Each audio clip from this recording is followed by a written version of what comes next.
Hello everyone, I am your host and investment का दोस्त Sudhir Ranjan. Welcome to our channel.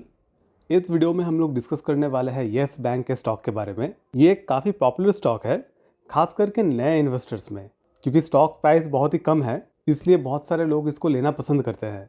तो इस वीडियो में हम लोग डिटेल में देखेंगे कि स्टॉक का फंडामेंटल्स कैसा है, टेक्निकल्स कैसा है, क्या ये स्टॉक यहाँ से लिया जा सकता है या फिर इस स्टॉक को अवॉइड करना चाहिए। पूरा डिटेल में डिस्कस करेंगे, इसीलिए हमारे वीडियो को पूरा देखिएगा। हम लोग इससे पहले भी इस चैनल में बहुत सारे बैंकिंग स्टॉक्स का एनालिसिस कर चुके हैं। आप ऊपर आई बटन में क्लिक करके वो सारे वीडियोस देख सकते हैं। हम हमारे चैनल में बहुत ही डिटेल में स्टॉक्स का एनालिसिस करते हैं और हम जितना आसान भाषा में आपको एनालिसिस करके बताते हैं वो शायद ही आपको और किसी चैनल में देखने को मिले। इसीलिए हमारे चैनल को सब्सक्राइब कर ले और बेल आइकन ज़रूर प्रेस कर दे ताकि आपसे कोई भी वीडियो मिस ना हो। तो चलिए शुरू करते हैं आज का वीडियो और पहले देख लेते हैं कि येस बैंक का फंडामेंटल्स कैसा है। करंट प्राइस चल रहा है 24 रुपीज़ के आसपास। मार्केट कैप है 68,000 करोड़ के आसपास। प्राइस टू अर्निंग है 67.1। रिटर्न ऑन कैपिटल एम्प्लॉयड है 4.94%। रिटर्न ऑन इक्विटी है 1.99%। पीईजी रेशियो है -2.26। रिटर्न ऑन एसेट्स है 0.22% और प्राइस टू बुक वैल्यू है 1.73 टाइम्स। अगर आपने हमारे बैंकिंग स्टॉक्स का एनालिसिस पहले देखा है तो आप लोगों को पता होगा कि रिटर्न ऑन एसेट्स और प्राइस टू बुक वैल्यू ये दोनों बहुत मैटर करते हैं बैंकिंग और एनबीएफसी स्टॉक्स में। रिटर्न ऑन एसेट्स नॉर्मली 2% के आसपास हो तो अच्छा माना जाता है। इस स्टॉक का रिटर्न ऑन एसेट्स बहुत ही कम है। Price to book value 2 times तक ठीक ठाक कंसिडर किया जाता है, बट क्योंकि स्टॉक का रिटर्न ऑन एसेट्स बहुत ही कम है तो उसके हिसाब से स्टॉक का प्राइस टू बुक वैल्यू भी ज़्यादा है। पीईजी रेशियो माइनस में है, मतलब स्टॉक का जो ग्रोथ है वो पूरा नेगेटिव में चल रहा है। रिटर्न ऑन इक्विटी और रिटर्न ऑन कैपिटल एम्प्लॉयड दोनों बहुत ही कम है और प्राइस टू अर्निंग बहुत ज़्यादा है। इतने कम आरओई और ग्रोथ के साथ ये स्टॉक कहीं से भी 67 का प्राइस टू अर्निंग जस्टिफाई नहीं करता और ऊपर से स्टॉक का मीडियन पीई है 44.8, तो उसके हिसाब से भी स्टॉक का प्राइस टू अर्निंग अभी बहुत ही हाई चल रहा है। अभी अगर हम स्टॉक का ग्रोथ देखें तो सेल्स ग्रोथ 3 साल में है -4.48%, 5 साल में है 2.29%, ईपीएस ग्रोथ 3 साल में है 26.4% और 5 साल में है -57.5%। तो ग्रोथ स्टॉक में बहुत ही खराब है और ये हमको पीईजी रेशियो से ही दिख गया था। अभी अगर हम स्टॉक का क्वार्टरली रिजल्ट्स देखें तो रेवेन्यू कंटिन्यूसली बढ़ रहा है हर एक क्वार्टर में। स्टॉक का नेट प्रॉफिट और ईपीएस दोनों ही बहुत फ्लक्चुएट करता रहता है क्वार्टरली बेसिस पे। और इसके साथ अगर हम स्टॉक का ग्रॉस एनपीए और नेट एनपीए देखें तो ये पहले से काफ़ी नीचे आया है। पहले जहाँ पे एक टाइम पे ग्रॉस एनपीए 15% के ऊपर था और नेट एनपीए 5% के ऊपर था, तो अगर हम अभी देखें तो ग्रॉस एनपीए 2% पे आ चुका है और नेट एनपीए 0.9% पे। तो अभी ग्रॉस एनपीए और नेट एनपीए ठीक ठाक है। अभी अगर हम स्टॉक का ईयरली रिजल्ट देखें तो लास्ट 3 साल से हमको स्टॉक के रेवेन्यू में ग्रोथ देखने के लिए मिल सकता है।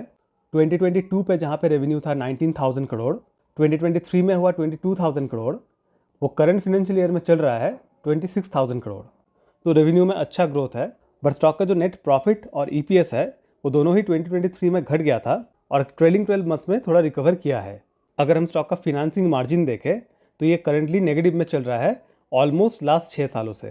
2022 में जहाँ पे फिनांसिंग मार्जिन था -8%, वहीं पे करंट फिनेंशियल ईयर में चल रहा है -13%। तो अगर आगे जाके फाइनेंसिंग मार्जिन पॉजिटिव में आता है तब जाके स्टॉक का प्रॉफिट और बढ़ सकता है। अभी अगर हम स्टॉक का कंपाउंडेड ग्रोथ देखें तो 10 साल में सेल्स ग्रोथ है 11%, प्रॉफिट ग्रोथ है -6% एंड स्टॉक प्राइस सीएजीआर है -12%। 5 साल में सेल्स ग्रोथ है 2%, प्रॉफिट ग्रोथ है -30% एंड स्टॉक प्राइस सीएजीआर है -38%। 3 साल में सेल्स ग्रोथ है -4%, प्रॉफिट ग्रोथ है 27% एंड स्टॉक प्राइस सीएजीआर है 19%। ट्रेलिंग 12 मंथ्स में सेल्स ग्रोथ है 23%, प्रॉफिट ग्रोथ है 14% एंड स्टॉक प्राइस सीएजीआर है 44%। तो ट्रेलिंग 12 मंथ्स और 3 इयर्स के डेटा के हिसाब से स्टॉक प्राइस अपने ग्रोथ से बहुत ही ज़्यादा आगे चल रहा है और अपने ग्रोथ के हिसाब से ये स्टॉक अभी ओवर वैल्यूड है। अभी अगर हम शेयर होल्डिंग पैटर्न देखें तो एफआईआईएस के पास 22.01% स्टेक है, डीआईएस के पास 41.5%, गवर्नमेंट के पास 0.01% और पब्लिक के पास 36.47% स्टेक है। Number of share holders last 3 साल में 1.5 टाइम्स हो चुके हैं, जो कि एक्सेप्टेबल है। बट अब लास्ट क्वार्टर में डेटा देखिए, 49 लाख से 61 लाख हो गया है शेयर होल्डर्स बस एक ही क्वार्टर में, और करेंटली स्टॉक में 61,54,000 से भी ज़्यादा शेयर होल्डर्स है। मतलब शायद आधे इन्वेस्टर इसी स्टॉक में घुसे पड़े हैं।